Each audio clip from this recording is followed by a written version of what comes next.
Good evening, ladies and gentlemen, and welcome back to another day of APAC Overwatch League action. I'm Achilleos, joined by Avril, and we will be your chauffeurs guiding you through the evening as we have 3 matches for you today. Kicking things off, it's going to be a classic matchup, a battle of the Zhous as Guangzhou Charge take on the Hangzhou Spark.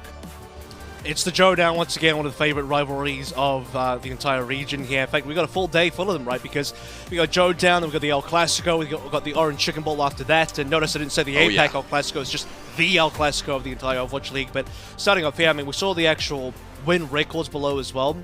Guangzhou on a 1-5 record. Hangzhou the opposite, a 5-1. Reflected here in the standings, where Hangzhou Spark also taking their way into the Kickoff Clash tournament means they get the extra point, puts them on 6. Guangzhou Charge all the way down the bottom. They only won the single match during the qualifiers. It was versus the LA Valiant, which means they got a hell of a run to go through if they want to have any hope of catching up. Technically speaking, not mathematically eliminated, but they would have to go through with, I believe, a perfect qualifier here, 6-0. So they can't lose anything. No, they cannot. And I mean, what a weird, bizarre scenario we find ourselves in where the LA Valiant is ranked above the Chengdu Hunters. I think for Hunters fans, that is going to feel like a stab in the heart, especially after what happened yesterday. But enough about that. Let's focus in on the match at hand. Guangzhou Charge. They've shown flashes of brilliance. They have been competitive. They pushed some of our better teams all the way into 5 maps. They've had some competitive looks, but they have not been able to get a win since that first matchup versus the Valiant, the first matchup that we saw from the Valiant. Yeah. And things got a little bit wonky and wild in that series, if memory does serve. But here's our starting 5. Developed Choice A1, Rio, Unique, and Farway. And don't expect too much to change from here as well in terms of the lineup here. Really is just Krong on the bench here who could be coming into play Sigma. In fact, I expect it. With the recent departures on the Charge, they don't have Eileen anymore. They don't have Molly anymore. We just saw Molly pick up his first play of the match over on the LA Valiant as well. So Charge now down to just 6. Lean roster. We'll have to keep it mean as well. Let's take a look at the Hangzhou Spark on the other end. Much bigger roster in comparison. But it's not all about the numbers here. Same kind of 5 starters that we've seen across the entire season so far. So no sign of any sort of double hit scan here or double flex here. We've seen a lot of Sojin gameplay so far. I'm expecting that Shy will be the one picking that up. Tank choice is obviously going to be very interesting as far as how Spark want to manage their 3 tank plays. Still haven't seen Liga play at all during his entire duration on this team. Burner leading the way here on the off tanks. Likely to be looking towards the Sigma himself. Yeah, we'll see how they fare. I mean, Hangzhou Spark, really hot start last time in the kickoff clash, trying to get things going. They looked like, they were competing for the #1 spot in the region, and then just fell a bit shy of the mark in the end in the tournament itself. So they're going to be looking to kick things off with a bang. Alfie, in particular, this guy has been taking, everybody's attention by storm. Very much has all eyes on him in that consideration for Rookie of the Year. He wants to definitely earn his place back into that conversation, because right now it's kind of drifting over towards some of the other players who have been popping off consistently. We'll see what he can get done as we do begin things on Ilios, and we'll move into King's Row next for Hybrid. 10 matches, the history between these 2 teams, and the record stands Achilleos at a perfectly even 5-5. So, tiebreaker time. Who's going to pick up number 6? Who's going to lead the charge? Who's going to lead the way? To drop the charge in there. Maybe it could be them. They're looking for a comeback. They're 1-5 so far, and they need to win every single game. Last minute of these teams in week 4, 3-0 for the Hangzhou Spark. So, most recent win, definitely Spark's way. In fact, of the last 5 meetings, Spark have won 3, Charge have won 2. Let's go ahead and take a look at the opening compositions here as well. Ball on both ends. Haven't seen the Bernard ball for. That's a new one. Okay, a bit of a change up. We'll see what it's got for us. See how it does look for now. He's just sitting tucked in behind the wall. Shy moving forward with the Widowmaker. Going to try to be scouting out, identify where it develops at, but for now, playing very much out of sight lines. Doesn't want to go down early on. Shots now starting to fly in. Identify where Shy is at, and you can see Rio just comes charging through, trying to get on top of him, but Shy slippery enough to just go ahead and slink away. Now Rio well into the back lines. Be eating that Discord orb, rolls through, grabs a health pack, just trying to stay ever elusive while the point is unlocked. Contest is there for just a moment, but it does end up getting locked down first and foremost by the side of the Guangzhou Charge. So if they take it, they start ticking up. Hangzhou now looking to wrest it out of their hands. And Unique on the brick there as well. That's the only sort of difference between the 2 compositions. So see if that allows Far Away and the rest of this Charge to get a little bit more aggressive as with Rio on flanks doing ball things, right? Brig kind of becomes your default pseudo tank on the team. Not quite available for the Spark, but they are also running that kind of favored double flex support, which I do like to see quite a decent amount. So we'll see where the ultimates come on through. So far, it's Develop leading the way with Alpha Yi and also Choice of One. Shy was nearly taken down just moments earlier, does narrowly manage to survive as Rio continues to wreak havoc in the back lines. Doesn't really find too many eliminations, and Alfie throws at the pulse bomb, and while he manages to find Faraway, Choice A1 does exactly the same. Gets Irony, but now the DPS join them in the grave. Super Rich trying to survive, but has no HP. Choice A1 just boosts up on top of the stones, manages to get that elimination, and this is going to be the charge holding the point. 50% already accrued, and Bernard, he's got to get the hell out of here. And it comes to bear as well that Develop's been doing quite a decent amount of damage, especially compared to Shy. I mean, you can see it in the Widowmaker ult charge alone. Shy's only just crested over 50%. That's an Infrasight pop now from Develop. Mine's available for Rio here as well, and that's going to be a nice pickup on a Shy. 5 versus 4. Spark trailing further behind. And Alfie dead as well, so the DPS duo right now not finding much ground to stand on. Develop really far forward position. I think he's better about it. Wants to go for that shot, try to just put Shy straight back into the respawn room, but knows that it's a little too overzealous. I mean, this is Develop's best hero, right? I mean, so far throughout the season in Kickoff Clash, bit of criticism towards Develop in terms of what he's been doing in terms of output. However, Widowmaker was not part of that questioning. Widowmaker has been so solid for Develop so far, and we'll give them the 99% now. Final fight territory for the charge if they can get this one over. Mines have been used. Yep, ult's coming online. Bernard dropping his mines in. Alfie low on HP, not quite sure exactly where he's at as Rio gets in on top of Shy, tries to roll through, crash against him, cannot make it happen. That's going to be the transcendent spot from Irony, but Develop gets a headshot onto Shy and Faraway. He nearly has a trance of his own, so we'll have that in an extended fight. A bit of damage goes out towards him, but Bernard is going to end up falling. From beyond the grave, the mines will claim Choice A1. Faraway does end up dying moments before he can get the ult. Irony trading. Manages to make that a bit of a martyrdom there, a bit of revenge, getting the headshot across on Develop after he got his head taken off. Now with Unique dead, it seems like Hangzhou Spark will be able to occupy the point. They get the flip. It's not over yet, but it's still very much dire straits for the pink squad. It's really important that Irony got the trade kill as well, because if not, then Develop staying alive for the charge gives them equal numbers to work with. 3 versus 3. Some ultimates online for the support side as well. Charge could have probably have stayed in. Quick kill from Alpha E onto Rio. That'll just give Spark a little bit of an opportunity to catch up in terms of both percentage points and some of the other ultimates that they're lacking as well. Shy has defensive control. Sight lines on the Widowmaker. Infrasight available as well. Should be popped sometime in the next 5 to 10 seconds here. He needs to get one over Develops. Currently, Shy still sitting on the Goose Egg. 0 final blows. Yeah, I mean, he finally just now gets his Infrasight up, pops it. I mean, Develop is just 18% away from his second. You can tell that Shy has not been finding much value at all with the Widowmaker, something that is not a sentence that I really would think that I was going to say too often. Let's pop up, gets a chest shot there on the Choice A1, but it's not the elimination that he's looking for. We're only on slow 50% going, here. but they do have a little bit of time to play with here, but every second that goes on, it becomes a bit more dangerous for them. The rally now going to be rolling for Unique, trying to escort from forward. Rio falling low, now has the minefield available to try to clear out some space on the point and Develop.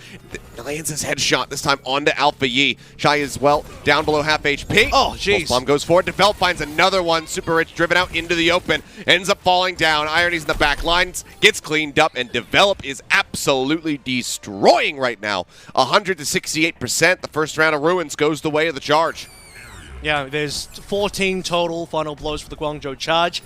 Develop has 7 of them, so technically speaking, we've only seen the 1 round so far, so we're not going to celebrate it too hard, but just in that 1 round, it was a confirmation of a deadlift coming through from Develop, and still catch up with where Shy was on the opposite end. A very slow start. Nothing, in fact, to show for it. Still, 0 on the board. No final blows for a Widowmaker player, especially one that is Shy, one of the, I guess, best hit scans that we saw in this region last year. I mean, we expect a lot more from Shy indeed, so let's take a look at how Develop got a couple of kills towards the end there. Boom. And then number 2. Just shifting around, and oh man, it was even before. I thought he was trying to move away from the pulse bomb there from Choice A1, but now he just had already shifted forward, and Develop gets that kill, falls up for a very nice close range battle there into Shy to get the headshot. Now we open the gates, we storm our way over towards Well.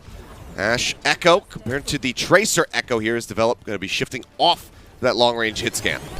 No Tracer for the Spark, though. It could be a little bit of an issue. So flank control needs to be important here. Develop basically has free range to fight on those flanks, and Shy's going to be caught between trying to shoot down Choice 1 and defending himself against Develop. And also the engages from Rio. So both these ball players need to see where they will be landing. More difficult for Bernard to get his successful dives when he doesn't have a Tracer partner.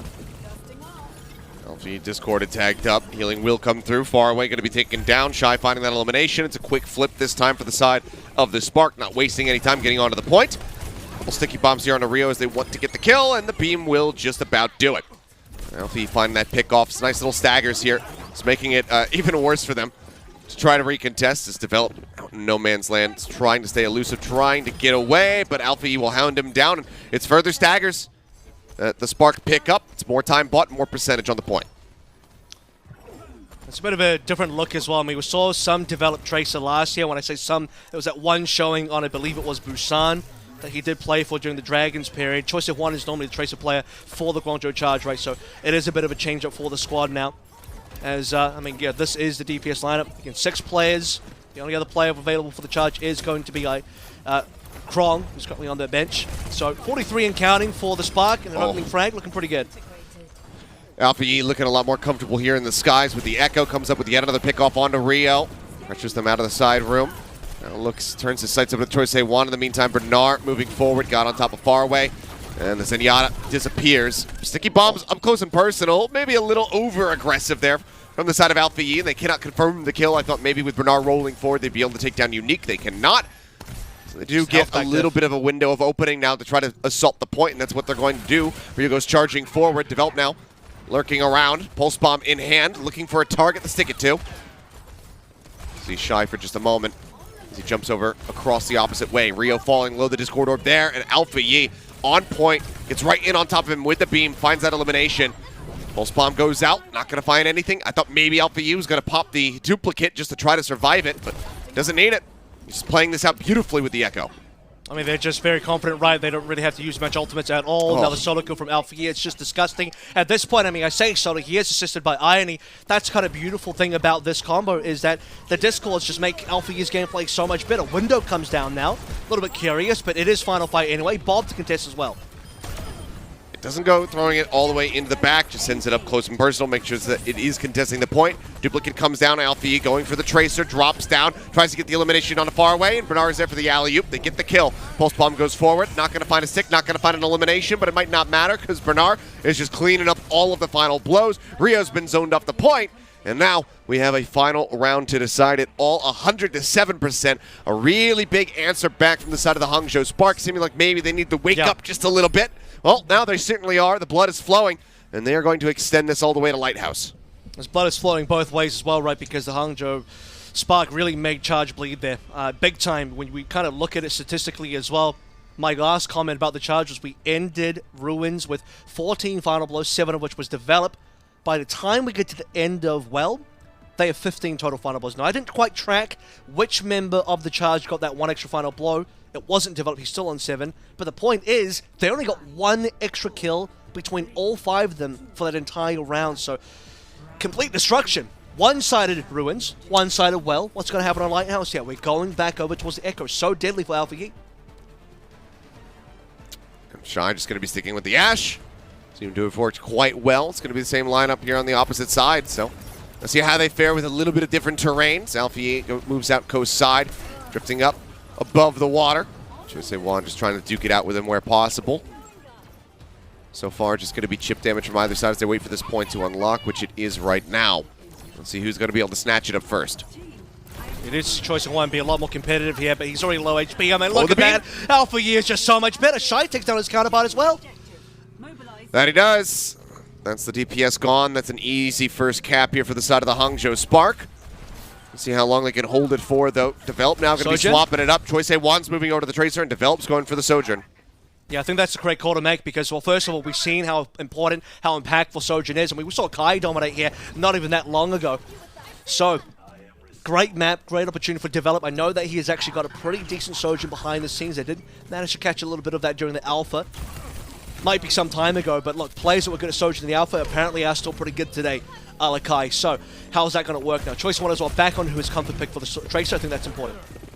It's actually Shy who moves forward to contest the point, ends up finding Rio. Falls low, just tries to keep himself stuck into the corner. As Choi Se-won dashing through, trying to wreak havoc. Shy not quite able to line up the head. Recall's going to be burned, though.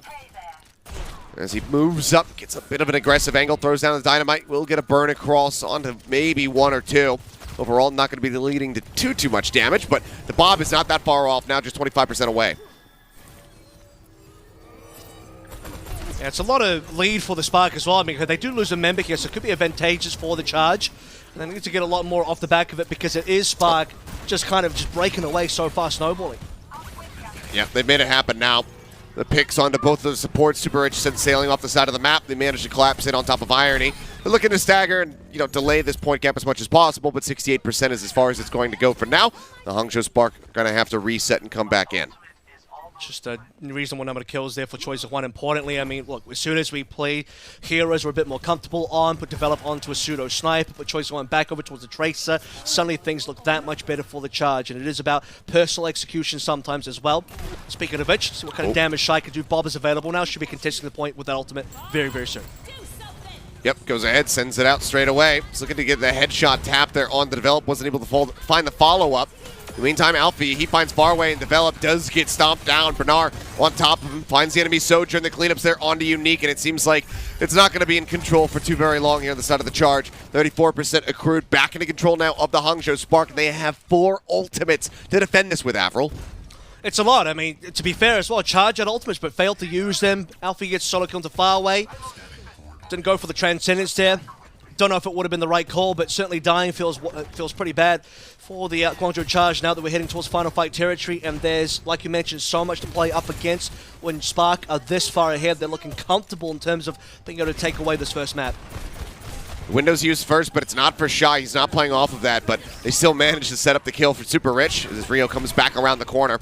Tag on the Choi Se-won, the recall used. You can tell he doesn't quite know exactly which direction the Tracer was going into, but Develop is now gone, as is Unique, and I think even despite the flip, you can put a fork in this one. It seems pretty darn done. The flip will come back through for the side of the Hangzhou Spark. The OT is going to bleed away. Rio maybe can get there for a last-second touch.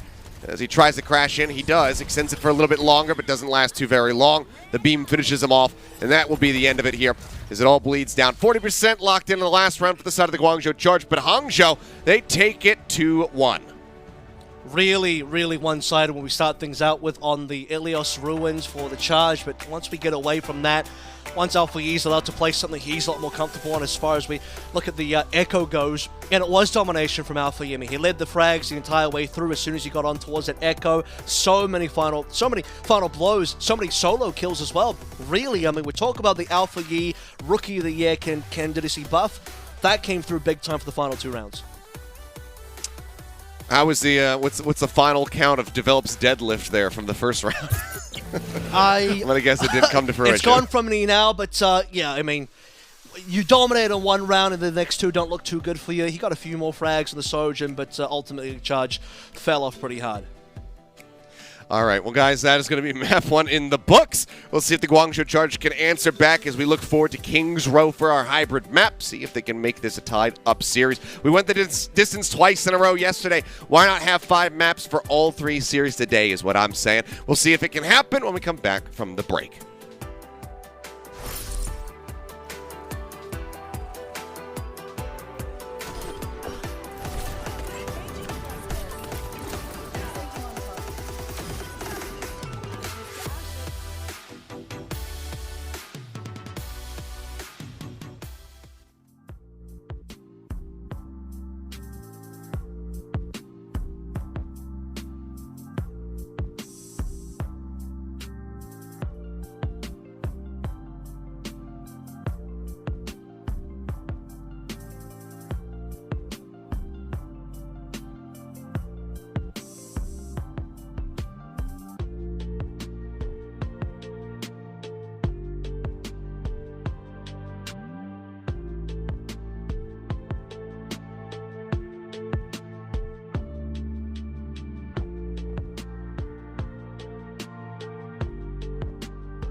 Hello, welcome back, ladies and gentlemen. It is time to carry on our first series of the day, and oh boy, it could be a very long one because we've got 3 matches. In our first series, though, the Battle of the Zhous. It's Hangzhou Spark who managed to draw first blood. They take Ilios 2-1.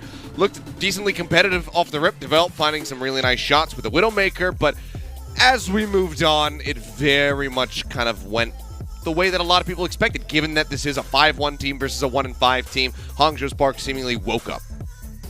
And it seems like, you know, Spark, they already had a great start in the kickoff clash for good reasons, and we saw those reasons once again when we moved away from Ruins, because we had Develop on his best hero for the Widowmaker for Ruins on the charge side of things. That definitely helped them out a lot. But you move over towards Well, get to Lighthouse, Alpha, you gets to play the Echo again. Not really a Genji meta anymore. You know, teams will still try, Zest will still try, right? But you're looking towards Hangzhou Spark, Alpha Yi kind of saying, okay, you know, we're not going to do that, so we are still going to play a lot of Echo, though. That's still a very good hero for Ilios, and Alpha Yi showed us why, so he can carry on something like that. Shy picked up some steam as well once he moved over towards the Ash, but it's the Guangzhou charge kind of faltering once they got off the Widowmaker. It seemed like that was the thing that was giving them so much to work with, and as soon as the Widowmaker was gone and Develop wasn't playing it, they stopped winning. Yeah, I mean, Develop was just diffing Shy in that moment. But we could see as Shy shifted over to the Ash, a bit more reliable, nailing his shots quite regularly and giving them a hell of a lot of a worse time. Now we look for King's Row. We'll see what they have pieced together, but of course, Krong coming in over Rio. We're heavily anticipating that it's going to be the Sigma, and we already see that flash right now on our screens. Yeah, that'll be the choice moving forward here, as the other choice would have been if you kept Rio in, play the Rhine maybe, but the Rhine kind of, you know, incentivizes or pushes Alpha Yi to go back over towards the Echo. That has been one of the Rhine counters so far that I've sort of seen across the league. Burner being the off-tank player of the Hangzhou Spark has a few options. We saw the Burner ball, unlikely to see that for King's Row. Now, he could be playing the Doom, or he actually could be matching on the Sigma here as well. Currently highlighting Doom, I believe they'll be rolling out with that. Kind of spoke about the curiosity of seeing Shy on the Sojin. Well, now he's going to debut it. All right. Out the gates, Alpha going to be shifting over to the Hangzhou. Something that we've seen from time to time. Got a very nice glimpse of it on Colosseo yesterday from Prophet, who absolutely destroyed.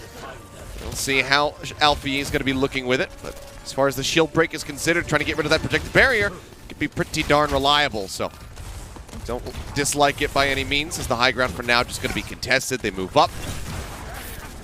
That's the grasp forced out there from the side of Krong. Discorded up, but otherwise relatively safe. Hasn't taken too much damage.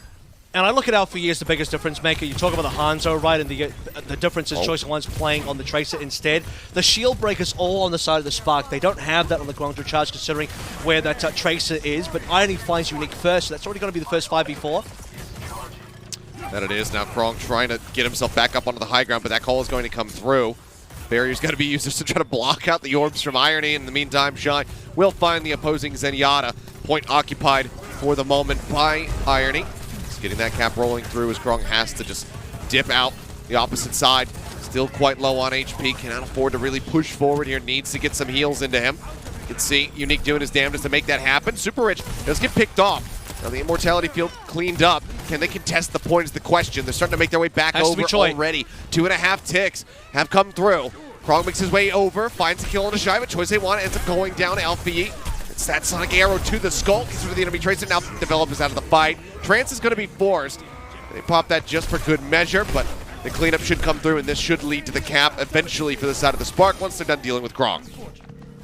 I think the bare minimum here for the charge is that they do have to force some ultimates, right? So the fact that they do get a Transcendence out of Irony means it does cost the Spark something, but the fact that Spark can get 2 kills basically unresponded, start capping away, 2 ticks are gone, and Charge are trying to get back in. Credit to Krong to actually touch, by the way. I thought it had to be Choice Juan. He ends up dying pretty quickly to Alpha Yi.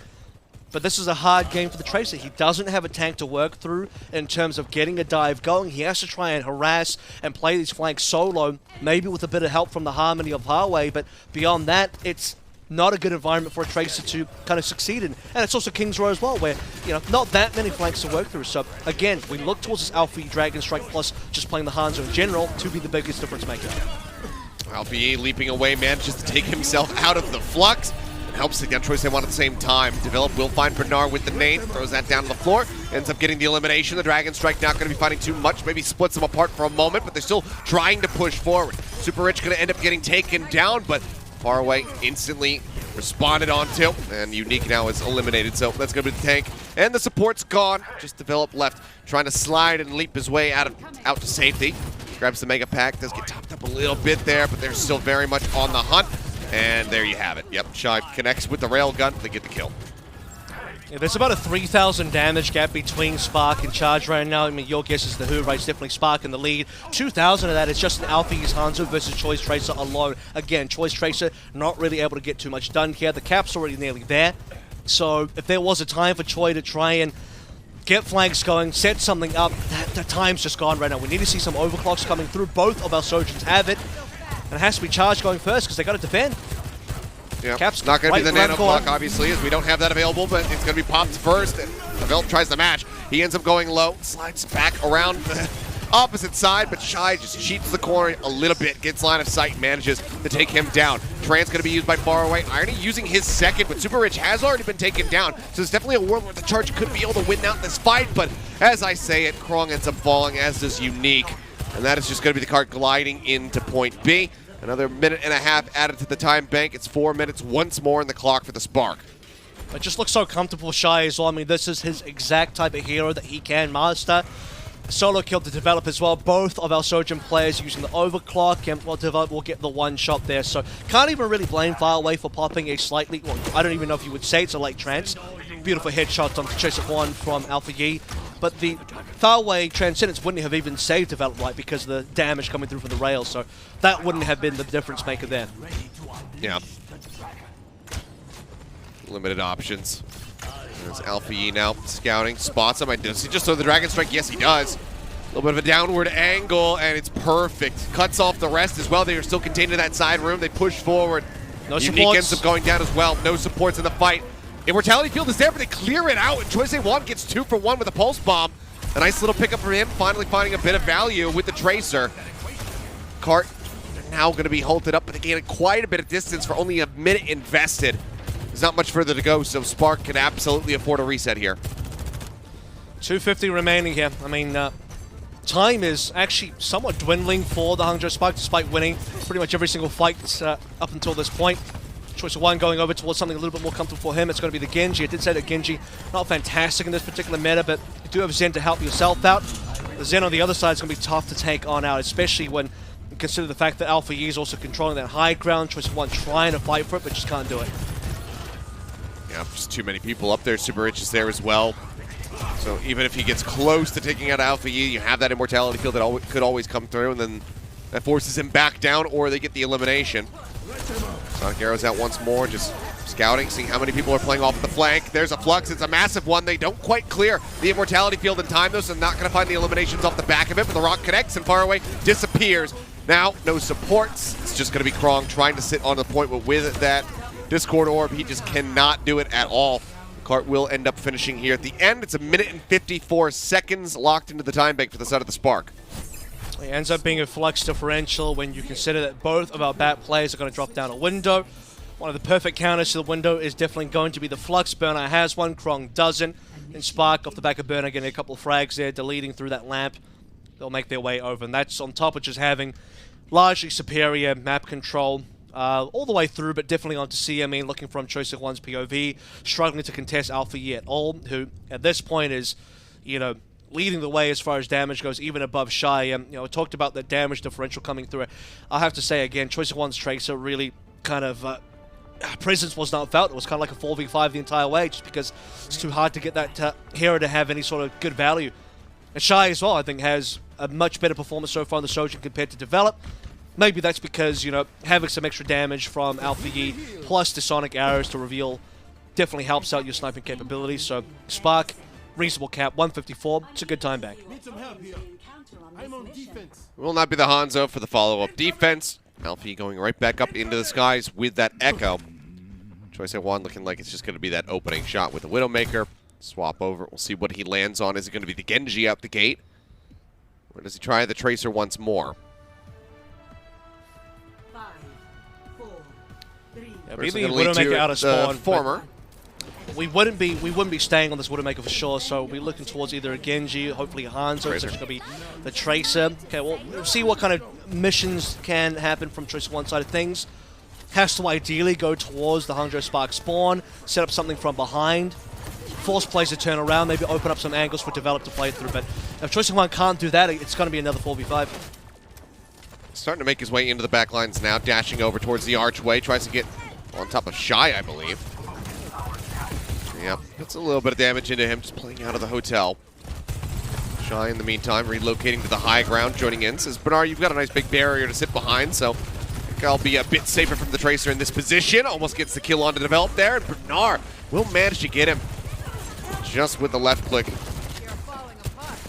Made out the opposite side. Choice A1 once more, offering up a decent bit of damage here on a Shy. He moves forward, he tries to get the elimination, but he falls right into his trap. The rail comes through. Pierces the skull, and that's him right back into the respawn room. Mortality field just to be able to exit back over towards Bus. Guangzhou charge, already off to a bit of a rocky start. I mean, I respect Choice of One going for that play. You see that Shy is low. If you get that kill, even if you die, ends up being pretty worth as far as respawn distances go. So we'll go and do the same thing again. The pressure is certainly on Shy. That's the discorded target. That's got to be who they get down. They get Alpha Yi instead, but it's traded. Yeah, from beyond the grave. He had the sticky bombs already set there on a faraway, so it does end up falling. A 1-for-1, and he'd probably rather have the support in this scenario, so I'd say it's still a trade up for the side of the Hangzhou Spark. Alpha Yi as well can join back in somewhat quickly. Has a slight little boost as he takes to the skies. Laid down, not quite going to be clipping and getting damage out onto Krong there. Shy still leading Develop in that charge towards the overclock. He dropping low on the floor, goes straight back up into the air. The pulse bomb coming down. Shy able to slide away from it. Elimination not going to be found. Choice A1 for now, still occupying the point. The first tick going to be locked in for the side of the charge. And now Shy does end up falling. Window comes out. Limited options for people to try to play off of that irony. Sending some shots over towards Krong's barriers. Bernard continues to try to hold the high ground here. Second tick nearly locked in now for the side of the charge. They're going to have to contest this at some point if the charge can continue to play forward. Flux is there, as you say, though. Overclock as well for Shy. It's going to be really important for the follow-up on this fight. I mean, time is running out here. 1:30 remaining for the charge. They still do have a Transcendence available. They need to use that to counter the Flux. Bernard's being patient because he's not forced to do anything yet. Time is slipping away here. I mean, Spark can just they're allowed to play with sitting on their hands. It's really up to the charge to force these fights. I thought they were just going to continue to occupy the point and try to drag them off this position, but they're not able to do it, or they decide not to. Couldn't quite tell. We were watching that high ground bout for so very long. Choice A1 in the meantime does nearly half. Another pulse bomb ready to go. 14% away. Alfie taking a bit of damage. Bernard set up by an accretion off screen for just a moment, but manages to stay alive and in the fight. Duplicate available if Alfie needs an immediate bailout. But, I mean, there's just nothing coming through right now. It's just skirmishing. They finally start occupying the point again, but Alpha Yi, he pushes out a hotel, finds Faraway by himself, gets the elimination. There's the Flux, pushes Krong up into the air. He's already got no HP. The Immortality Field will save his life for just a moment, but as Unique dives in to try to save his life, they both collapse onto the sticky bombs, and Alpha Yi will claim 3 kills in the fight. I mean, you just have to kind of look at the economical advantage there. I mean, Spark had all these ultimates available, about 4 ultimates available. I think Charge had only the Pulse Bomb, plus I think Transcendence, which we noted, was there to save somebody from the Flux. Didn't end up getting used there. Charge just couldn't get those kills. I mean, I'm watching Alpha use HP go down, but he's still alive, still gets healed up. I'm watching Burnout go to low HP. He's still alive. He's fine as well. No one on the Spark is dying, and Charge are failing to start these fights. They don't have the resources. They got to get these damages translated into kills. Yep. Single tag into Irony back over towards the archway, but Shy pops the overclock, finds the rail shot on the faraway. That shot just really ensured that there was no way he could survive. Krong now, the one who needs to occupy the point, ends up getting taken down. The OT will bleed away, and it's going to be a full hold at the hands of the Hangzhou Spark after a successful push here on King's Row. That's going to move them up now 2-0, looking to replicate the results from the last time they played against the Charge. They're looking for another 3-0. And this time as well, you know, they being the Charge here, don't have any specific picks that are getting value over what Spark are doing. You don't have Develop kind of dipping Shy anymore. In fact, the opposite is now true. Shy on 10 final blows, Develop on just a 2 there, with a lot more eliminations for Shy as well as far as assists goes. Alpha Yi completely out-damaging Choi Si-hwan, and this is where you have to kind of target and look at some of the hero choices for the Guangzhou Charge as well, because they don't quite have that same damage output long range when they have to develop, or rather have to rely on this sort of tracer play coming on through. Krong's doing his best. He's keeping up with Burner, but it just looks so easy for the Hangzhou Spark when they're the masters of both sky and land as far as Alpha on the Echo, Shy and the Sojin. No one's dying, they have ult advantages, everything going in the way of Spark that you want, and they just have to bleed the timer down and wait for it to tick to 0. Well, now in a position where they need to reverse sweep, much like the Valiant just yesterday. I mean, if you go by transitive properties, looking back, the Guangzhou Charge, they've beaten the Valiant have beaten the Fusion was in the grand final, so therefore, Guangzhou Charge are just as good as the Seoul Dynasty, I think. I think that's how that maths out. So they can definitely pull this off. A reverse sweep is absolutely necessary if they want to get this win. And as you said, Avril, they need every single win. They need a flawless stage for it to be mathematically possible for them to make it into the Midseason Madness tournament. We'll see if they can start that when we come back. We've got Route 66 coming up next.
finishing up quite soon.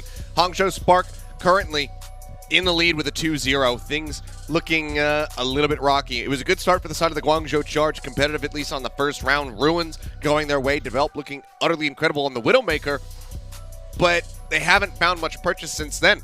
It's been a really rough road. It feels like Alpha E Shy very much have just leveled up their performance from that initial round and have really been running away with it. And I think, you know, if you're the Spark, right, you're allowed to give away one round, then come back, win the map anyway. Everyone will forget about Ruins in due time. I'm sure for Charge, they'll want to remember it as a sweet memory. It's the only part of the gameplay so far tonight that has been looking strong. That's got to turn around immediately. We are going towards Dorado. Opportunity, I think, not Dorado, Route 66, but in either case, the Escort map where opportunity for Develop to go back over towards Widowmaker, you have to find something that is definitely working, that you know can make a difference on a map like this to attempt a comeback. We saw Dire Straits LA Valiant come back from a pretty rough situation as well for the full reverse sweep. We know it's possible, but can it be doable? Going to Charge. It's your turn to kind of prove that this can be the kind of result you can go for. At least get a map in here, something to satiate the Charge fans to at least know that their team is here to play for something tonight, because what slim margin, what slim hope there is to make it into the Midseason Madness, like you sort of mentioned, like I mentioned at the start, requires basically a 6-0 here. They have to win this match, so they got to put everything on the table now. That they do. We'll see what happens as we get ready to open the gates. First on the defense here, though, is the Guangzhou Charge. Krong just sticking through. Not going to be seeing Rio rejoin, so will be more of the Sigma. I mean, something that Krong has been, you know, in the conversation for one of the best Sigmas in the past, but has not been able to show it so far today. Well, you would need sleep dart. You would definitely need everybody to, it's definitely not a 1-versus-1 game, right? So everyone have to kind of help you get back there in terms of your own performance. I did actually mention on Kings Row, I felt like Krong, at least statistically, was able to keep up with Bernard fine. Some of the other positions, though, unfortunately were failing and kind of falling behind there. So defensive first for the Charge here.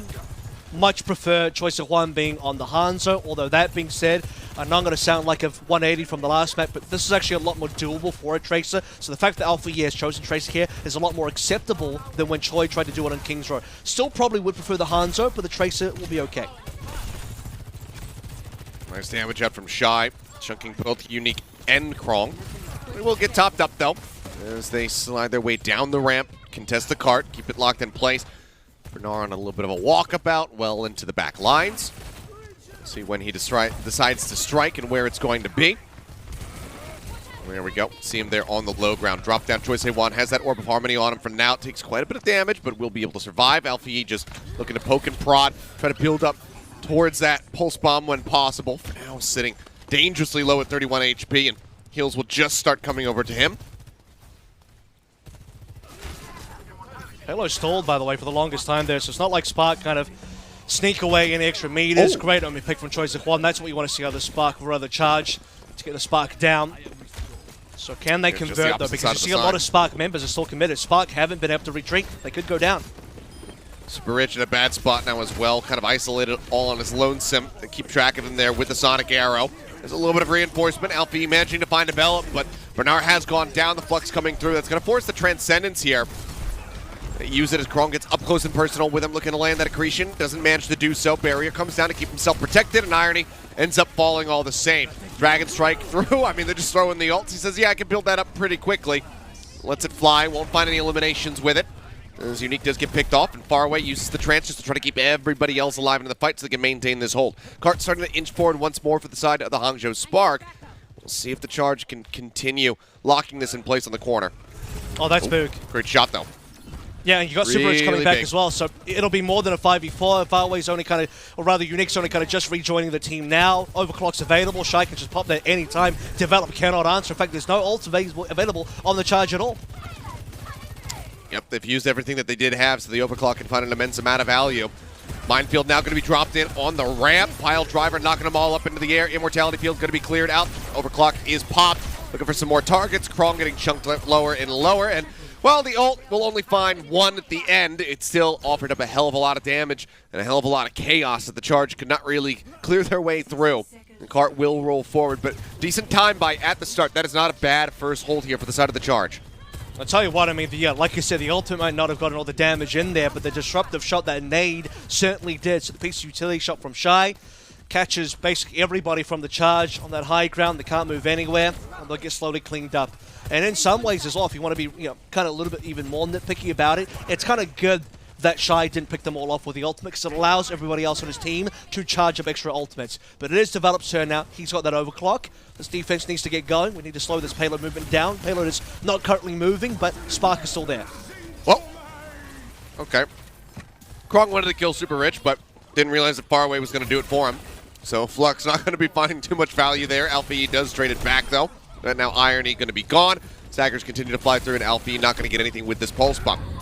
I say Juan. Going to buy some space here for his squad. As Bernard's going to be rolling back. Spots Krong here on the low ground. They have him low. They want to pressure him out, and they will be able to do so finally. That's going to open up a good amount of space now for the card to start advancing. Still plenty of time to try to recontest this, and ults are very much online for the charge. They've been online for a while. That's the biggest problem here. Krong actually goes over towards Zarya. Interesting enough. So they've kind of abandoned the long-range poke composition. They want to brawl a little bit harder, but they need to get these ultimates underway because we have that overclock. We have the window that's been popped now. Unique has an angle. It's been covered by Shy. Shy just dropping down, relocating. Oh, wow. The rail comes through, and Faraway can't kill him fast enough. They do make it a 1-for-1. Develop now with the overclock pop. Gets right up into Super Rich's base. Manages to find that elimination. Trant's going to be forced. Irony's pulling the trigger on this despite the fact that there was only 3 people alive. And now Develop gets a headshot onto Alpha Yi. But Trant's very much an overstep here from the side of Irony. Now he's going to be left out to dry. Choi Wan just looking to hound him down. Maybe they will let him walk away. Develop picked off as Shy returns. I mean, the end goal, the end result ends up being that Irony survives because he thought he was going to die to the overclock. He lives. He gets to support Shy now, so the long game, despite the initial transcendence not looking the best, yeah, like you said, they're going to make it work. In fact, they got a huge player advantage. This will actually be a cap. It feels like that should not have been allowed to be, transitioned into a one fight, but they managed to make it happen in the end. Absolutely massive. Utterly incredible. Just the timing from the side. It's Shy coming back from spawn, right? I mean, you see the Irony Transcendence ending, him taking position again to keep himself safe, and then Shy returning, instantly frag and Develop, and enough Hangzhou Spark members being there alongside Irony to then get the payload across the board. So, yeah, it's a weird line of play that ends up finding the good result for them. They'll take it. Still 2 minutes remaining on this time as we head towards the C point. This is where I respect that maybe the Zarya does have some value, especially now that you've got Burnout down. It's tank advantage. Yeah, trying to crash through, but Discord Orb so much focus fire, didn't stand a chance. Burnout's going to change. Slowed up, so could not try to escape. And yep, he's going to swap over to the Sigma himself. Give a bit of a rougher time to the Zarya. Getting through that projected barrier unless the team can do it for you. Zarya not going to be able to be too successful in that endeavor. Choi Wan, though, starting to heat up, finds 2 eliminations. They're looking to try to get rid of Bernard for some extra stagger, but he's a little too close to the spawn room, a little too healthy, so they will go ahead and disengage. It's 1:27 now left in the time back to the Spark. Well, this ends up being a bit of a rebuilding phase for the Spark, and not a lot of time to get the rebuilding going, so they're going to have to enter this building half-built. Scaffolding still on. Make your bed, sleep in it. Shy with the opening frag, already pretty comfortable.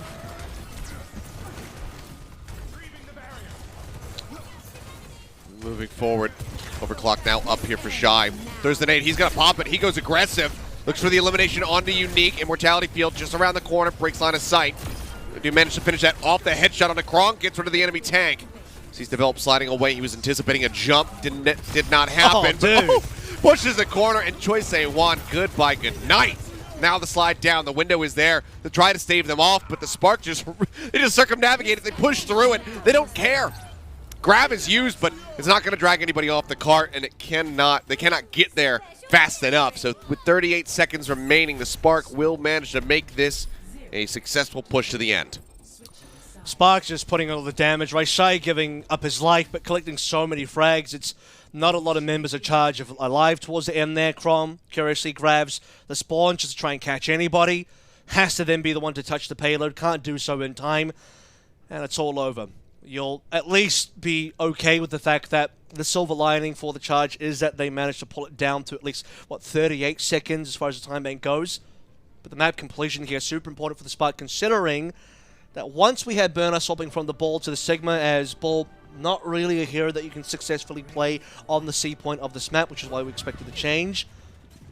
They didn't have too much to play through. It was basically just the overclock, and that had to give them all the value it did. And Spark will ride it all the way towards the end. So good changes, good choices, good mechanics being displayed there. Spark will be happy with that result.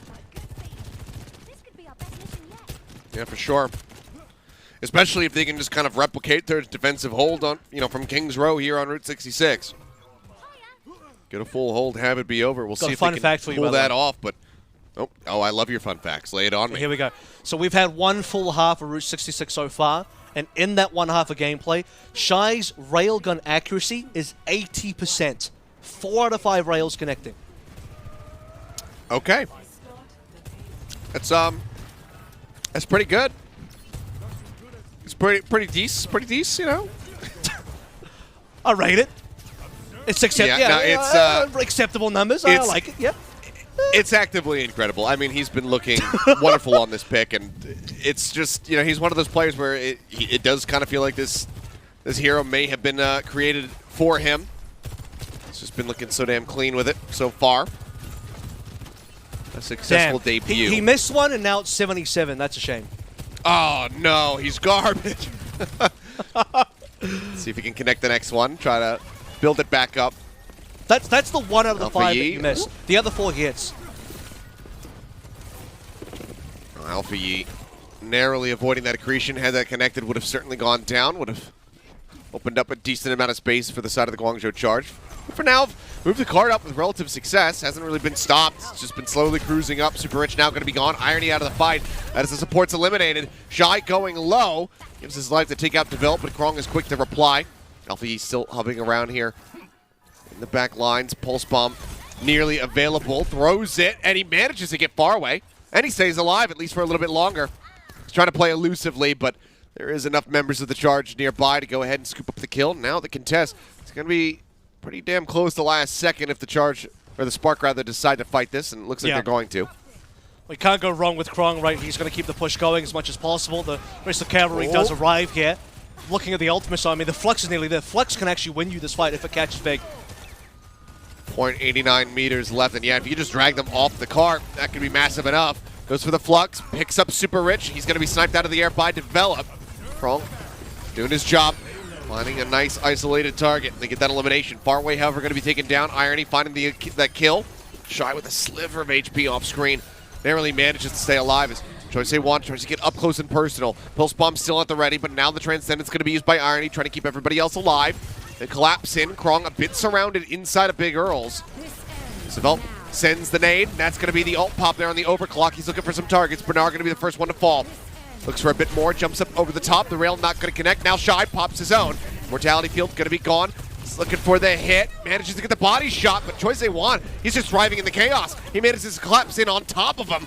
Gets that kill now with Super Rich and Alpha E gone. The cart will glide through, so a minute and a half, or two and a half minutes rather, going to be added to the time bank here for the charge.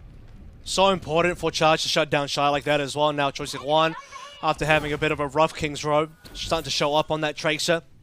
So Krong will do most of the legwork to get the payload in position, and the rest of the team in that final engagement will get across the line. The time is just okay for now. If you want it to be competitive, this has to be a pretty smooth B.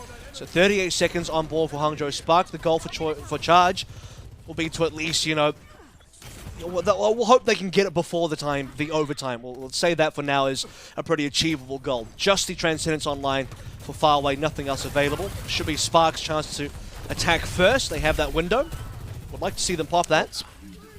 Bernard eliminated, trying to contest forward. Mortality Field going to be taken down away from the charge, but I don't think they're going to be too perturbed by that. Then again, Shy will get the headshot on the far away. Unique dies in the window. It's not going to be seeing much use. We slam it shut to the Spark Develop. Just trying to sit here. Low on HP, 4 health remaining. Tries to get to the Mega Pack, and he just about can't do it. Bernard manages to capitalize just at the very last second, then immediately turns his sights over to Krong, who is more than safe. Mortality Field used just to keep him alive as the charge try to get a reset. Shy wants to spawn camp here as well. I mean, he was so close if he just to... onto, I think it was Develop walking out? Yeah. That would have been sick. That would have been so sick. Maybe it was Choice A1. I don't know. Either way. In either case, somebody would have got domed by Shy had he not been spotted. Have to really credit, by the way, Irony and Shy for outplaying the window coming down from Unique. I was saying that maybe Super Rich could make a play for the window, ends up not needing it. And Unique doesn't even get any value off his own. So now it's still in the hands of Spark to use his ultimates whenever favored. Burner can keep playing the ball for the entirety of B. Doesn't have to swap off just yet. Use the mines, but then die for it. In his dying breath, pops that ultimate. Not sure if the went out or if that would have gotten canceled. Develop, in the meantime, has been eliminated, but it's going to be an exchange of the Sojourns. Unique finding Shy. As he get pulled up into the air there by the Flux. Cart now once more advancing forward. Guangzhou charge could still end up with a better time bank if they can glide this forward and get the finish here in the near future. Choice A1 harassing Super Rich, continuing to pummel him down lower and lower. Pulse Bomb still held, hasn't committed to the fight yet. Now he's going to be looking for it. Lobs it down, won't find the kill. Irony the snipe, despite not being stuck, still wary about dying. Goes ahead, throws out with the Transcendence. Alfie going to be taken down. Develop finding the elimination, but Bernard gets right on top of him, cuts him down to size, making sure they can't find additional value there with that overclock. Super Rich, however, has been collapsed upon. Irony is gone. The support's out of the fight. Shy trying to drag this back. Gets the hit, and here it comes. Bernard from behind. Barrels over. Choice A1. They get the elimination off the back of that nice rail. Wrong now. The only one playing forward. Likely to fall. It's a big stagger. And now just 50 seconds remaining for the charge. You know it's rough when Develop dies almost immediately while popping that overclock, so can't find anything off it. Good job by Bernard there, who I think got something like 3 kills in the middle of that fight. So secret Bernard ball tactics and ball mechanics that he's been practicing behind the scenes, showing up pretty big here for this current meta. And final opportunity here for the charge for sure, less than 30 seconds. Again, they're trying to finish the entire map here, and it's looking less and less likely. Unique is going to go down. Immortality Field, I think it just expired. They get the elimination all the same. Then Krong dead. That's the closest ultimate they were about to have. Now no Flux, no tank, no support, no DPS. No chance. Choice A1. He needs to pull a rabbit out of a hat here, but they are still so far away. The fight is off the card. It looks like he's trying to dash over, get the touch, and just about makes it. Manages to force this out. Actually cleans up an elimination onto Irony. Recalls back. OT starting to bleed away once more. He's going to have to go for this. The blink in. He forces OT once more. Bleeding away, Krong limps his way over. The Flux now coming through, gets the pickup only onto the Hamster. And that'll be the cleanup and the finish. Yep. Not going to be able to find any value, not going to get the eliminations. Hangzhou Spark will successfully hold just in front of point B. And that is going to be them taking this series in dominant fashion, a 3-0 once more. Yeah, I mean, Hangzhou Spark towards the end there, the B defense was not to be broken by the charge today, not at all. I mean, every single attempt by the charge, trying to use the window there, trying to use the overclock, whatever ultimates they had, doesn't end up working for them. Krong dies at the end without being able to use his Flux until the end when he comes back and respawns, but he's by himself anyway. The touch was gained by Choice Juan at the cost of his own life, dying to the mines. And Charge had been mostly, I would say, behind the entirety of not just this map, but the series overall. For those curious as well, I'll just give you a bit of an update because you're probably wondering, okay, what did Shy finish with as far as railgun hit accuracy? Because he was at 80% at the midway mark after the halfway point, right? So at the end of the map, a full map of Route 66 still had 71%. That's still pretty damn good. I mean, really great performance there from Shy on the Sojourn, and he's going to be our player of the match as well. I mean, from the get-go, rough trying to go toe-to-toe on the Widowmaker. Develop definitely got the upper hand in that battle, but once he had swapped over onto the Ashe, you saw, he and Alfie really started to wreak havoc, and with his debut on the Sojourn, it looked impeccable from him. Absolutely, and to kind of credit the supporting caster as well, I really felt like Alpha Yi turned up the heat on that second round of Ilios coming through with the Echo. Sometimes, when one of your players is having a bit of a slow start, in that case it was Shy and the Widowmaker with the Goose Egg, nothing to show for it on Ruins. Alpha Yi carried the way. Bernard's balls were surprisingly, actually kind of good. Carried them at a few points, but once we got towards the end of the series and Shy brought out the Sojin more. We saw it in the King's Row, and then especially here on Route 66 where I highlighted just how accurate he had been, and we're seeing some of the clips through the overclocks. Just brilliant stuff. I mean, that final fight for capping C point, for capping the last point, was all Shy. He just dove in at the cost of his own life, killed everybody, they got the cap, and then, well, I mean, nothing was really had to be said on the other side as far as defending goes, because they might have lost A, but the B defense was solid. Well, some nice damage dealt, and like you said, we might not have the accuracy backed up here on this graphic, but the 71% at the very end, just great from Shy. Sojourn clearly just one of those heroes made for him. So a solid look for the Hangzhou Spark as they kick things off with a very clean victory. Some things to tighten up, obviously. You know, Shy, I think the Widowmaker at the beginning was very much just a kind of a warm-up, not feeling himself on that pick, because as soon as he shifted over to the Ashe, he was nailing his shot. So I think it was just a little bit of a rough start. So maybe some more warm-ups for the Spark before they get ready to go into their future series, but we'll have to just wait and see for the future. Either way, Spark very much still looking like a contender here in the APAC region, a team that's going to be vying for a better position going into Midseason Madness, and we'll see if they can get it done. It's a solid start, but we're going to discuss this and, you know, maybe the future of the Spark and the Guangzhou Charge a little bit more in a couple minutes in our game break, so don't go anywhere, guys. Myself and Avril will return in just a few minutes. The Overwatch League is brought to you by Upper Deck, the official trading card of the Overwatch League, and by TeamSpeak, the official voice supplier of the Overwatch League.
All right, we're back, and it's time for me and Avril to just have a good old little chat, a powwow about our first series that just concluded.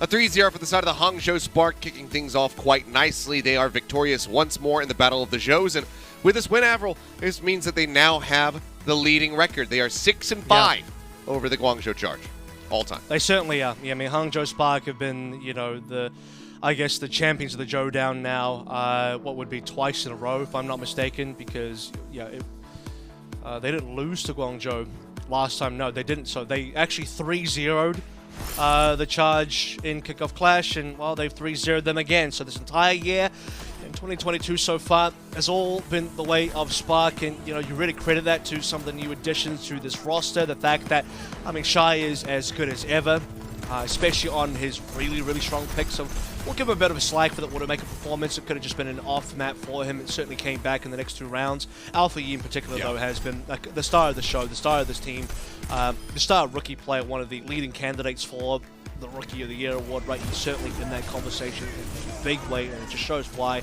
takes over games. And we're out of a Genji meta, by the way. We're not even in the sort of stage where Alpha Yi carrying on his trademark Genji, that's kind of his bread and butter. That was what he really had as his signature, but even with that out of the picture, still so strong, still such an incredible showing for this guy. Yeah, I mean, we've seen the echo from him in the past. The Hangzhou, I think maybe we've seen it once or twice from him, but a bit of a different look. But he still was finding some nice value, really helping to break down the barriers and chunk out Krong when they were going on that attack.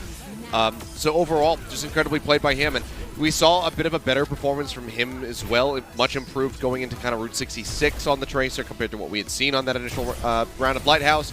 It's a little bit better. As I say that, he gets domed in the replays, but, it happens. But, yeah, this is a scary team. And he and Shy is a very dangerous DPS duo, and that's what we have so much of here in the APAC region. We've got, Prophets. We've got now Shy and Alpha Yi. Maybe we'll have to come up with some kind of, amalgamation name between the two of them for this duo. And then, of course, maybe widely a bit more absent as of late, or at least during the kickoff clash, but Fleta and Lip. So there is just so many scary DPS lineups here in the side of the APAC region. And Hangzhou Spark, they have one of them. It's a good start for them, 3-0. I think with that loss now, is the Charge unfortunately eliminated from the Midseason Madness? Possibly. I'll have to get confirmation on that, but I would say more than likely. I mean, you would need another team to kind of really drop their spaghetti a big way. Basically, they would require a team like the Fusion to not win anything anymore for the rest of the stage. So, unless the Fusion are going to be, a real train wreck. I mean, they started off a bit rough, but I don't expect them to be losing that hard. They'll certainly get some wins in there, which will basically lock out the Charge. So, I think mathematically, Charge might be still in, but realistically speaking, no, I don't think it'll be much of a chance now for them, sadly. Well, it is what it is. All we can really hope for is continued growth using these matches, as a way to improve over time. Because we know that they have a lot of talent on this roster. They definitely have the potential. It's all about just bringing it together, having those stars align. Enough about that series, though. It's time to move on to El Clasico. We've got the Shanghai Dragons going up once more against the Seoul Dynasty. Dynasty were finally able to beat them in the run towards the kickoff clash final. Can they do it again in the regular season, or will the Dragons once more have their number? I don't know. I don't care. All I can say is that I am so very excited to watch and cast this game, and I hope that you guys are excited as well. That's going to be coming up in just a few minutes, so do not go anywhere because you do not want to miss it.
And we are back, and oh boy, what a series do we have on our hands. Yes. It is El Yes, sir. Clasico. It is the ultimate showdown. It is the Seoul Dynasty going up against the Shanghai Dragons. A bout that will probably exist for time immemorial. I don't know.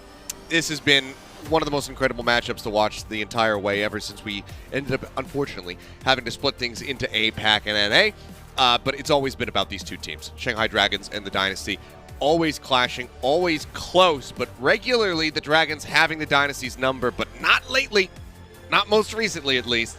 One series that the Dynasty have been able to take over them to break that win streak. It was a 7-match win streak as well. I mean, the Dragons had the Seoul Dynasty's number for so long.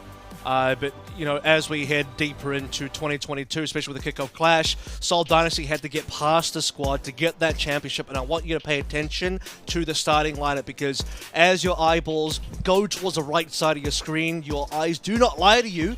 It is Bebe. Nope. The Bebe is going to be starting out next to Iziaki for the Dragons today. Finally getting to debut on this Dragons roster. And over League Jagon as well, which, you know, it says a lot about the direction of the Dragons for this particular meta. They want to play double flex support, and a very welcome sight to see as well. The cameras are finally on. We get to see the Dragons players in all their glory.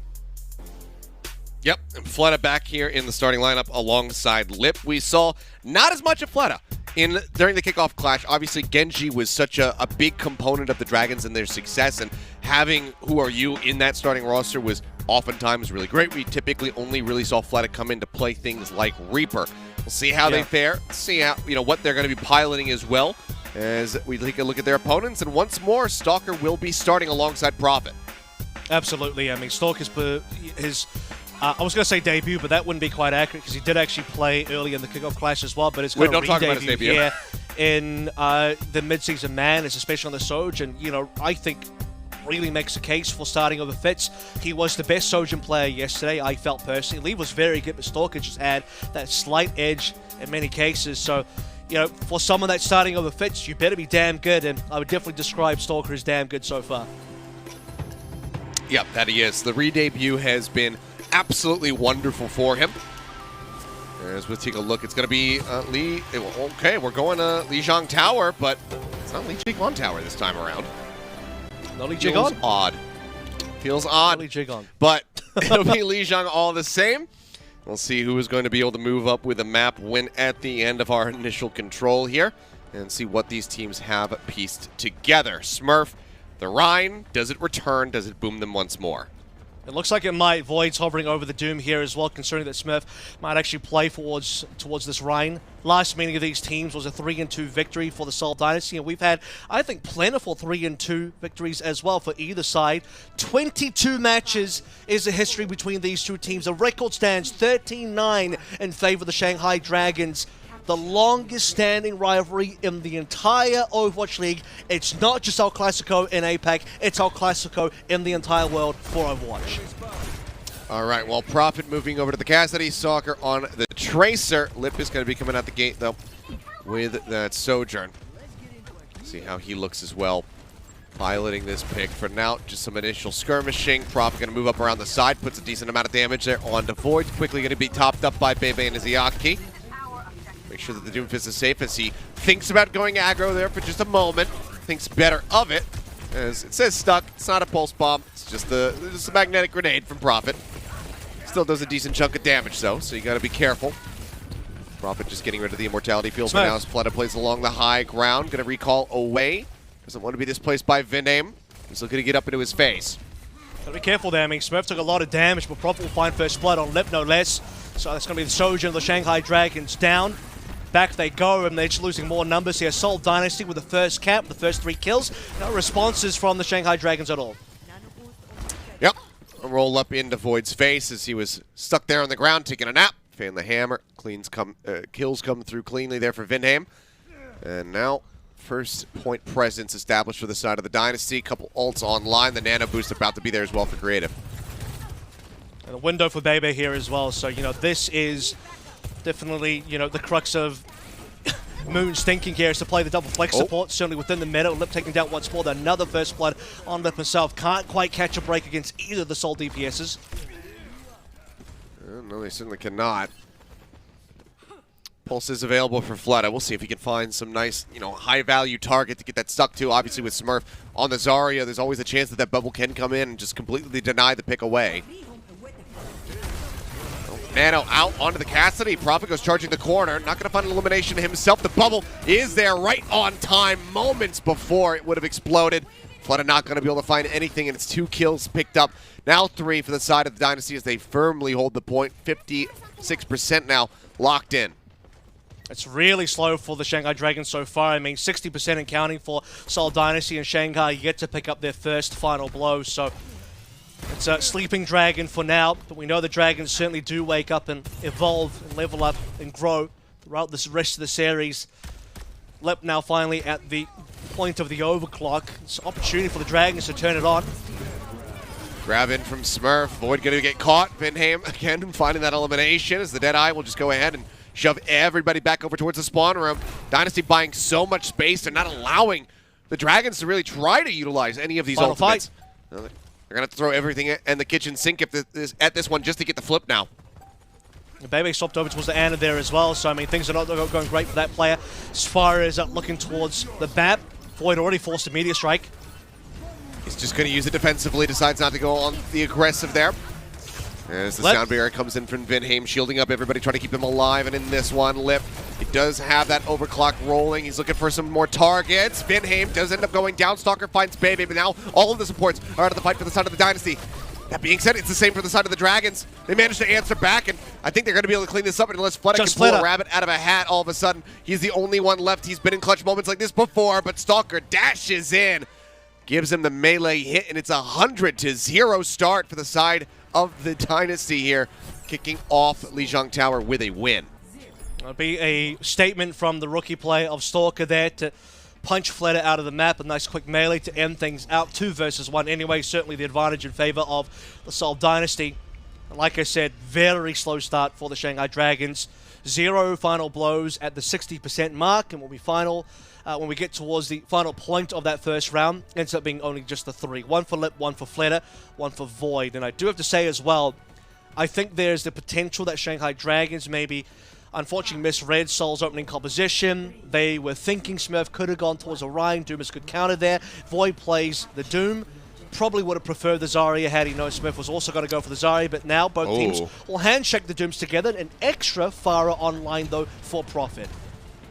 Prophet's Pharah. Unsupported, by the way. No mercy. Yeah, they don't have a mercy. It's just going to be creatives trying to snipe him in the sky, and then Vinham, of course, offering up Orbs of Harmony when they are available. Tag flies his way. Bebe makes his way out with that Ana. Can put a decent amount of consistent damage down onto the Pharah if you have line of sight on him. Prophet for now just harassing, just trying to keep them at bay. He's got both the supports locked back across the bridge. Vinham in the meantime finds first blood. His Lip will go down. Now Izayaki collapsed upon. Stalker finding that follow-up kill. Fleta not going to be able to find anything in the back line. Stalker just duking it out. Cleanup kills should just about come through. Void with very low health. Looks like he just barely managed to make it out. Swaps. Cap will be there first for Dynasty, and yep, Swap's starting to come in. His Lip's going to move over to the Ash. And this is a little bit more direct in terms of dealing with Prophet. Had Prophet not gone for the Pharah, I'm sure that Lip would have stayed on the Sojin, but they want to make sure they can actually challenge Prophet in a more comfortable way. Again, there's not a lot of healing. There's no mercy in the pocket. We talked about what kind of healing there is available for Prophet. This will be a dangerous rocket barrage as well. Oh my God! He kills himself. He does, and Izayaki gets the killing blow there with his foot. And Stalker, however, does manage to follow up.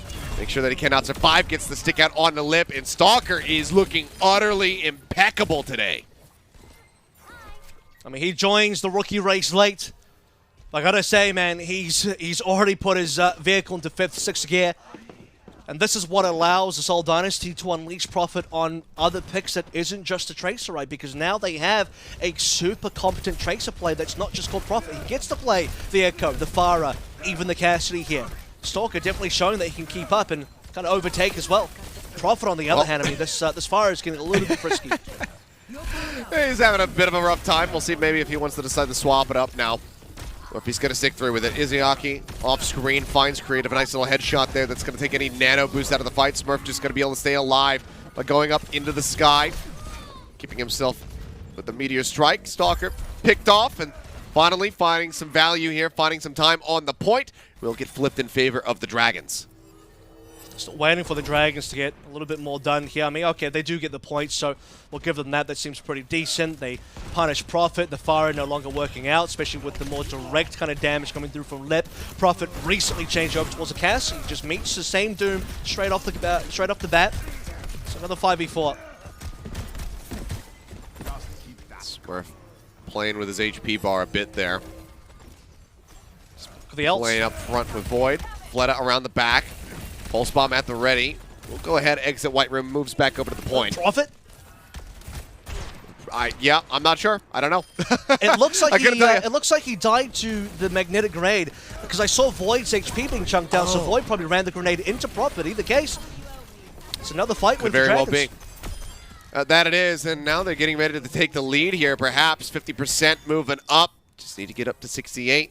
Lead is theirs. Ults abound for either side. This could get very bloody, Avril, and whoever can come out on top, I'm not really sure. I'm not sure who's going to be. It's been multiple fights in a row with Prophet again. Just cannot catch a break. Multiple fights in a row. I was going to say Achilles. He goes down first, and Fleta punishes. And that's the thing about the Seoul Dynasty, right? I mean, at the start it seemed like Prophet was okay. The fire was doing some damage, but nowadays it's just been a lot of deaths. Void will avoid the pulse bomb via the meteor strike, so still okay. A couple ultimates being expended now, 80% for Shanghai Dragons. Good damage there onto Lip, but it's Smurf all in to try to pick him off. He gets antied, slept, everything. The kitchen sink thrown at him. He ends up falling down, and they have one more opportunity. Smurf just now respawning. Prophet waiting to do the same, but the supports are dead, and this is pretty much hopeless. It's looking like it's going to be a third and final round, unless Stalker can do something miraculous, but Void's holding him off, and yeah, they cannot get there in time. As soon as they gain control, they don't release it. Shanghai Dragon's going to be extending this once more.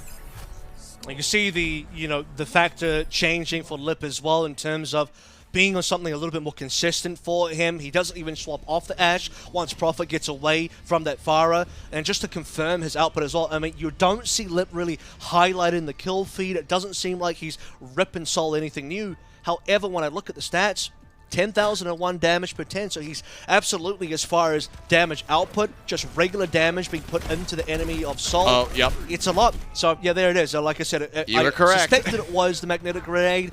Indeed, it was a magnetic grenade. It had to be, right? I was like, there's no way Prophet just goes off the map, so he has to die to something. And the only thing that Cassie can do to himself, I guess, has to be that magnetic grenade. Yep. Well, certainly a bit of an eye-opener there for Prophet. I think he's going to shift over now to that Tracer Stalker, bringing the Sojourn out once more. Lip stays through with the Ashe. And otherwise, everything else matches. Sojourn coming through from the young gun on Sol. I mean, this is what he was really highlighted on yesterday as kind of being top tier on. So if you can bring that out today versus the likes of the Shanghai Dragons, Lip, especially will get that pain straight away, a headshot. Yep, a headshot, but then a fist arrives right in front of his face. Prophet falling low, manages a recall in time. The point going to be capped once more by the Dynasty to kick things off. See how long they hold it for, though. See, aggression continues from the side of the Dragons. Void falling low, anti-cheat out. The kill comes through. Creative able to find that, but it will just be a trade out on these Doomfists. Still need to find a couple more picks if they want this cap to be safe. And now Stalker's going to go down. Vinham as well eliminated. Discord Orb onto Creative, and he evaporates. Prophet will find a parting gift of a kill. Otherwise will fall. The Dragons, they get control a lot faster this time around. Only 21% locked in for the side of the Dynasty. And as Stalker took down Lip, right, Lip accepts the challenge. He throws down the gauntlet, says this is going to be a Sojourn off, a Sojourn 1 versus 1, Fleta versus Prophet as well. 1 versus 1 on that Tracer, so best of the best here in terms of where these heroes are and who gets to pilot them. 21% for both sides. Now, as far as the camp goes, Ultimates looks pretty even as well. Good stick on the Stalker. That'll be the one kill going forward. Yeah, and wisely, Stalker knowing, like, it's better if I just stay still.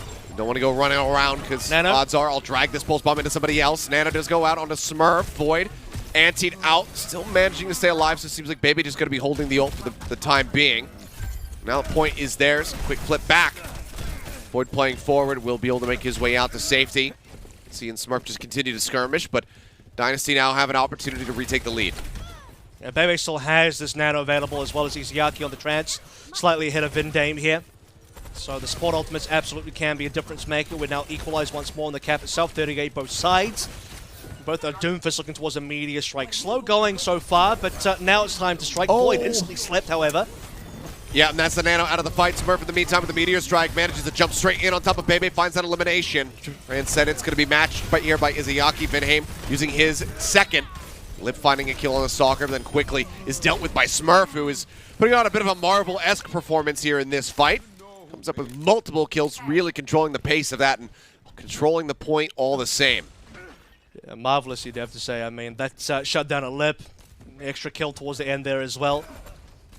Good to see that Smurf on something he's super confident on as far as the dive goes. It's a lot of advantage now. 75 and counting for the Seoul Dynasty. Try and lock up our first map. What could be a very long series here. Stalker quite close towards that overclock. And Pulse goes wide from Fleta. Not going to find that stick. Smurf going to be antied up, and now Prophet in the meantime, he does get the stick, and that's going to be Void. Be the man. Eliminated in the final fight territory. Lip as well. Antied out, low HP. Prophet dashes up, gets that elimination. Smurf, well, he will end up falling here, but somebody's going to have to touch him. They're going to have to do it soon. Void trying to make his way back over, but cannot get there in time. The Dynasty, they kick things off with a bang. Yeah, they drop it a bit. Prophet not really getting to play too much on Gardens, but they look very good. They look well controlled on Night Market, and they take Lijiang Tower 2-1. I think the biggest difference maker here for me was the control center, right? Because that seems to be a standout where Seoul Dynasty just had one over the Shanghai Dragons in a big way. Shanghai didn't get to play the game. As a reminder,